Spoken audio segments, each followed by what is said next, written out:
Pono, What's what's going up, my on, man? boys? Good. How are you? Good to talk to you guys. Absolutely, man. Great to have you on once again. The match didn't go the way that you wanted. True. But overall showed a lot of guts and determination to get up there with your left. Kind of reminisce of, I guess Ryan Phillips, all the way back to season one as well. Having to go with his left, and obviously the career he's had go on. Fought for the belt at heavyweight. Maybe you guys got more similarity than I realized before I just made that last statement. You're looking at me like, oh man, this guy looks like Ryan Phillips.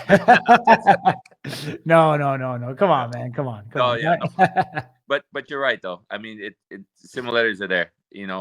and I feel like that with a lot of the fighters. It's like you have an opportunity to make the best of it, and you don't want to give up on that opportunity, especially when you have people telling you, hey, you know what, if you can't do this, you're going home. If you Yeah. can't be able to perform, you're going home. So it's like you got to make that turn around really quick, and especially with Ryan, it's a live event, so he For has to sure. make that decision on the spot of like, hey, you know what, I either hit him with my left or I kind of just back out and take the loss.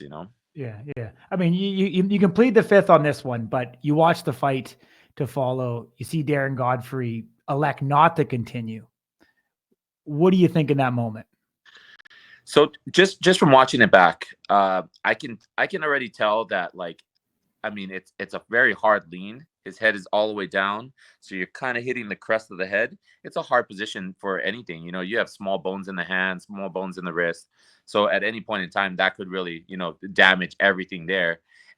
For a moment, I see Darren kind of like call him out on it, like, "Hey, brother, you leaning forward. What's going on with that?" But you can tell in Darren's face that, like, just in his palm, in his hands, something's going on there. Like something where it's clicking in his head not to continue. It's like, I Mhm. don't want to fight nobody with a weaker hand or anything else. I want to deliver full 100% whatever it is, and it surprised him. You could tell it just caught him off guard that originally when they did talk, and we were around for those conversations. Is like, hey, you know what? When we go out there, we want to put on the best show. So just you deliver to me, I deliver to you, and that's the way it is. So I mean, it caught Darren off guard when Amir kind of gets that full on lean and flinch all the way down and kind of puts his head Mhm. in a bad position where, I mean, potentially you could break anything in the wrist and the hand just by hitting a harder surface than the Yeah. chin. Yeah. So, like, how are you feeling now? Are you medically suspended? Things recovered? Can we see you again soon?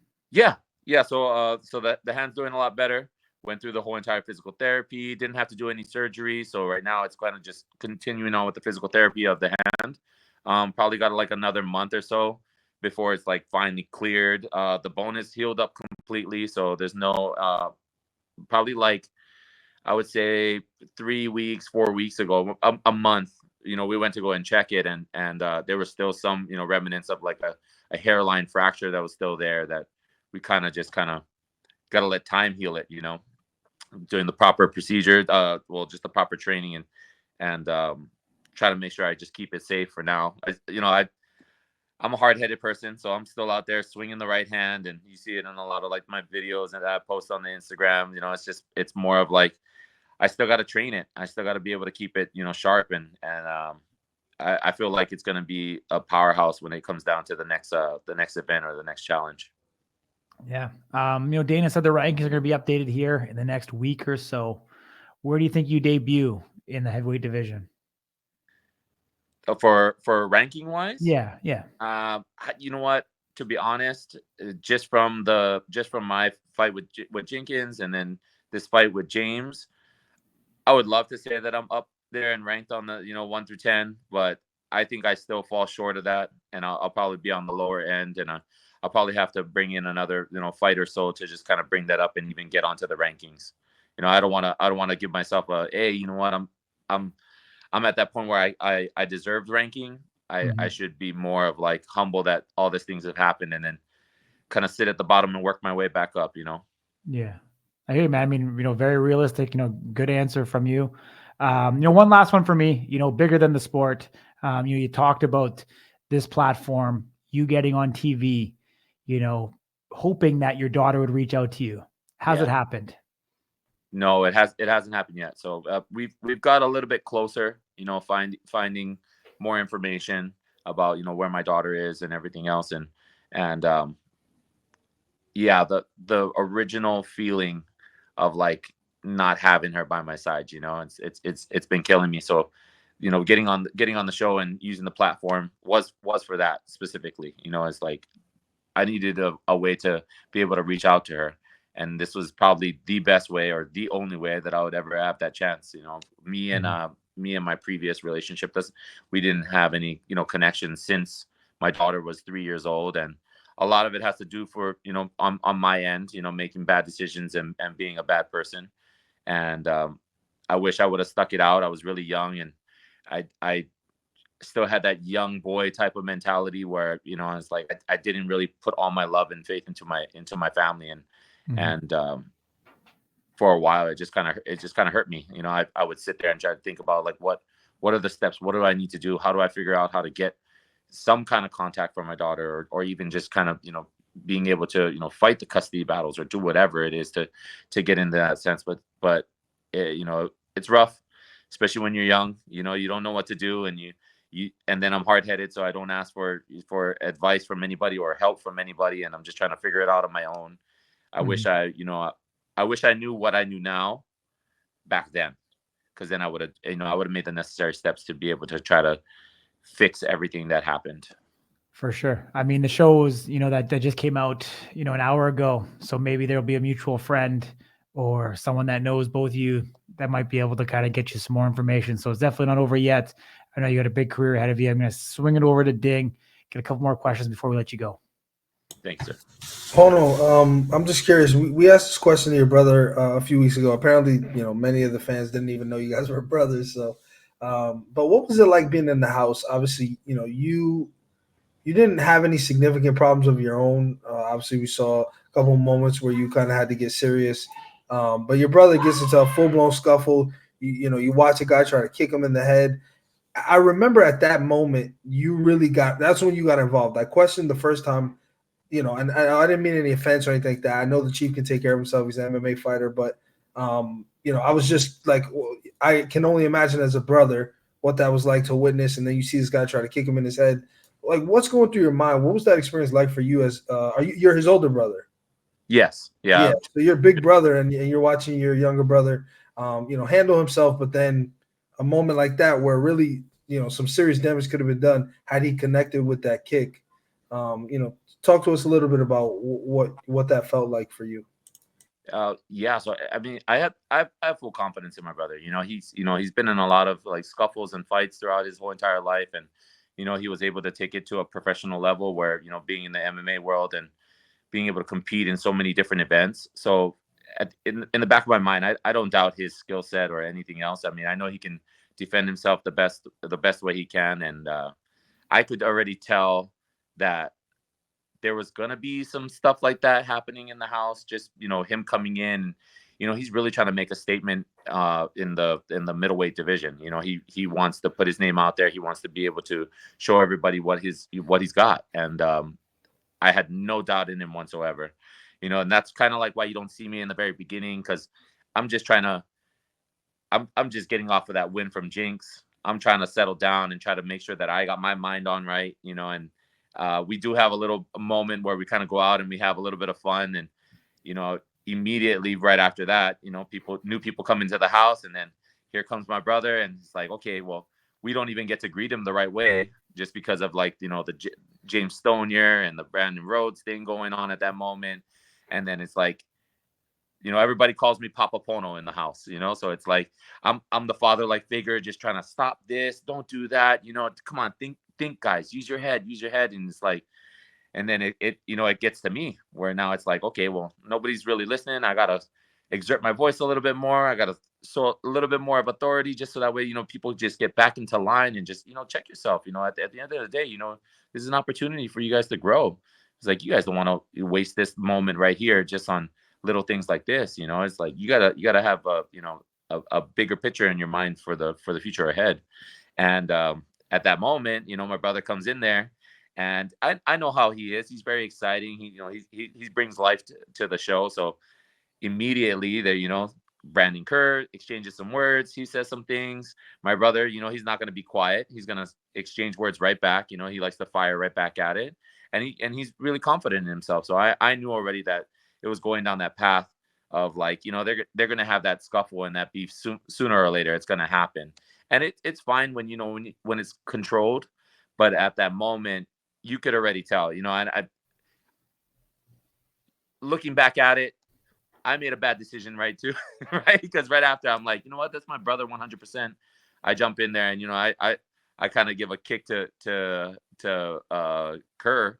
And before that, it was more of like, hey, you know what? Kerr was the guy trying to kick my brother in the face. So he's my brother. He's my blood. It's like I said on the show, it's like, I'm always going to take his side 100%. I'm always on his side. And at that moment, I felt like, hey, you know what?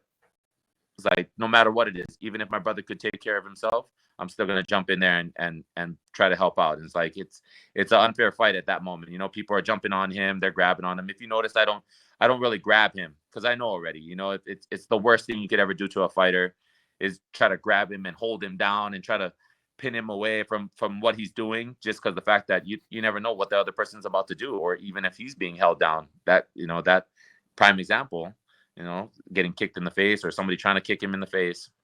It's like those things happen. So immediately everybody jumps in to kind of try to stop the scuffle, try to stop the fight, and emotions take over, and it's like, that's my brother 100%. So I got him. If I have to stomp somebody, I have to stomp somebody. It's just the way it is. That's amazing, man. Corey asked James this a little while ago, but you had the unique experience of being able to spend some time with Darius, Darius the Destroyer, who's obviously, a legend in the sport despite his youth and how young he is. He was kind of the guy in season one, the pioneer of all of this. Would you entertain a fight with a guy like that if it, obviously he just got to win on the show. So would you, if that was your way back or your journey ahead, would you entertain a fight with him, and how much would it mean to you?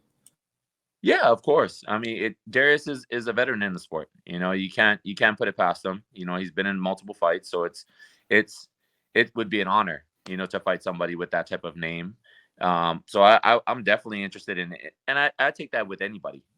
Especially if you already been in the sport, you already been doing it. I'm not going to turn down that fight whatsoever. I welcome it with open arms, just because the fact that it's an experience that I get to learn from. It's an experience that I get to, that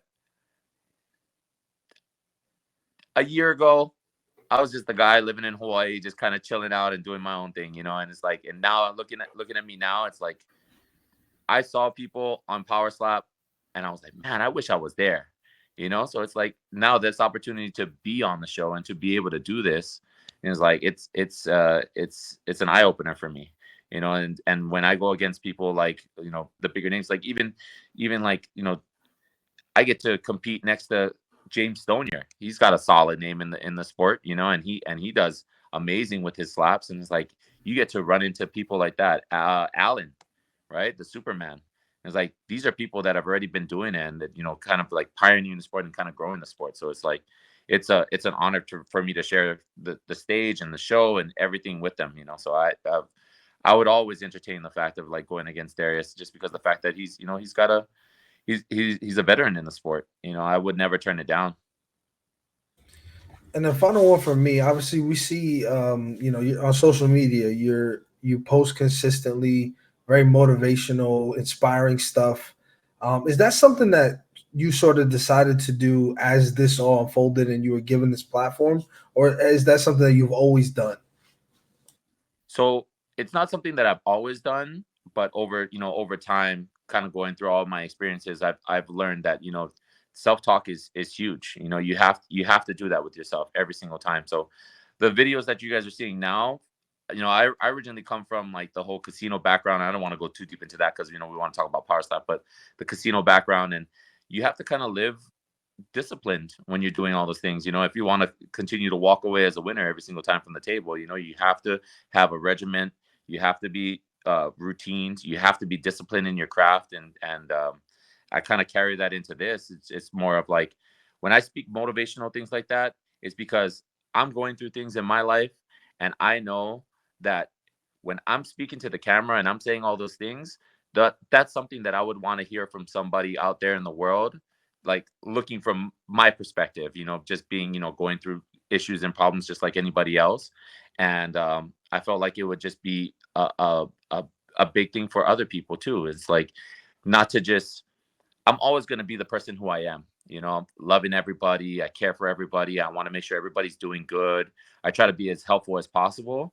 But at the end of the day, you only can be that person in that moment for so long. And if you don't consistently hear those things out in the world or around you, then, people, they start to fall short of what they're doing. They're just kind of like, oh man, well, am I doing this right? Or is this the right thing to do? Even though if common sense tells you it's the right thing to do, some people don't practice it. So I feel like, putting my voice out there and being able to talk to people through Instagram and through social media and just kind of be that motivational person for people that, they look and they hear me talking and they're like, man, what has that guy been through? Because he has a good head on his shoulder, and it's like, well, I've been through the same things that you guys been through, brother. And I'm at a point in my life that because of those experiences, I get to speak on it. And all the videos that I post and I show to the world, I really show that to myself too. I watch my videos back and I'm like, man, when you said this, you should have been this way. And when you did this, you should have done this. And I really use it as a self-critique for myself too. I put it out there in the world so that way people can understand that I go through the same things that everybody else goes through. And that you can make that change. If you want to be a motivational speaker, you want to be somebody that influences other people and, for the right things like this, it's like, you can do it too. You just got to put your mind to it. And then you really just look in yourself, what kind of message that you want to put out there in the world. Yeah, I mean, you play a valuable role in fill a void that I think, Dana always talks about combat sports athletes, generally coming from some sort of hardship. And so for them to be able to see one of their peers, across sports, forget just power slap, talk about any combat sport, for them to be able to see one of their peers talk about their experiences and being able to sort of give that knowledge off from a place of experience and overcoming those things, I think that it's really valuable, number one. And number two, obviously you earn that respect from your peers. I've never heard a bad thing about you from anyone, even people you've competed against. I should say we've never, because you don't see it. It just doesn't happen. And that's also very rare, right? Generally, you rub somebody the wrong way at some point. I can't think of a single person. Even Brendan Kerr hasn't said a word about you. He's only talking about, obviously his beef with your brother. But very exciting stuff. We can assume, just based on what we heard from Luke, Luke didn't want to give it up, but we can assume James was confirming it based on what was said on the show. So we can assume that your brother's in Abu Dhabi at Power Slap 9. We don't know an opponent, but if that's the case, will you be there with your brother rocking out? Not to compete or anything, but just in general. So right now, so I got the call for Abu Dhabi as well, but the thing is that, I have issues with my passport and being able to get over there. So I would love to be with my brother and being out there at the event, not even just like competing or anything else, but actually being out there with him and being able to support him. I would love it. I was there for the Power Slap 7, being able to, be there for him and support him in the best way I could. He's like he says every single time, man, he's a man, and he can take care of himself. I've seen him go through fights and be completely alone. And this is when we didn't have that relationship together. He was completely by himself a majority of the time. And so I know he's a strong dude, and I know that he'll go out there and he'll perform out there in Abu Dhabi and definitely put his name on the map. And but I'm always there with him, no matter what it is, whether it's physical, whether it's in spirit. And he knows it for sure. He's like, we carry that with each other. This big thing about like the Hawaiian culture too is like we have that connection. And it's like when you have that bloodline like that, it's like I can hear his thoughts. I know what he's thinking. I know what he's doing. So it's like it's weird to me at points in times where it's like, man, I can feel him. I know exactly where his heart is at, and I know what he's about to do when he goes out there to Abu Dhabi. So it's going to be amazing. That's awesome, man. Well, as always, Thank you so much for joining us. You know, you have a home here at Slab News anytime, man. You're a class act. You're a leader. You're an inspirational person. You're a motivator. So thank you. You know, despite it not going your way tonight, congratulations on a great season, and obviously earning yourself a platform that people really look to for hope and for motivation to overcome their obstacles. Thank you. And any parting words, man, for the community? Yeah. Everybody out there, all the season 3 fighters, everybody that's in the sport right now is like, just keep on doing you guys in the best way that you can. Be the best version of yourself and just continue to keep on focusing. Even all the guys that that didn't make it through, look, you guys are gonna have an opportunity. It's not your last. You got to just keep on putting that out there in the world and putting it out there in the universe and just continue to keep on pushing. It's like, that's the biggest thing, is that the more you work on yourself, the more you're going to start seeing results. The more you see results in yourself, the more other people will see results out of there in the world too. So everybody's got an open eye and everybody's watching. So don't ever doubt yourself. I have a lot of mixed messages from other people, coming in and just like, you know what? It's like, man, I don't know what's going on and what's going to happen, and it's like, hey, man, you just got to believe. Just keep on believing in yourself. Keep on doing what you're doing. Keep on being positive in the world, and just and really put yourself out there, because sooner or later somebody's gonna make that call. Somebody's gonna want you to be there. Whether it's Power Slap, whether it's the platform, whether it's helping somebody out else in the world. It's like, this sport has, if you can believe it, a lot of like mental health awareness, man. It's like, people are going through stuff every single day. People are just crushing themselves down, and it's like, I think as we progress through this and we become more of that community and that Power Slap family, that we'd be able to help each other out. And we've been seeing good things, like Nate Bernard doing his things, trying to help out with the kids and go back out there and with the shoes, and now Raiden doing the whole boys club and girls club thing, and just kind of really reaching out there and being vulnerable, putting yourself out there and being able to share the message and really do good for yourself. Then that's the key thing. It's like, the more good you do out there in the world, the better you're gonna be. Awesome, Pono. Appreciate you, my man. I'm gonna make one prediction. I think you rank at number 9 when the rankings come out next week. That's where I think you'll be, my dude. Yeah. So we'll see. I hope you're right. Yeah. And then you can send me that I told you so. How's that, my man? Take care, dude. Sure. Appreciate you. Of course. I appreciate you guys. You guys have a good night. See ya.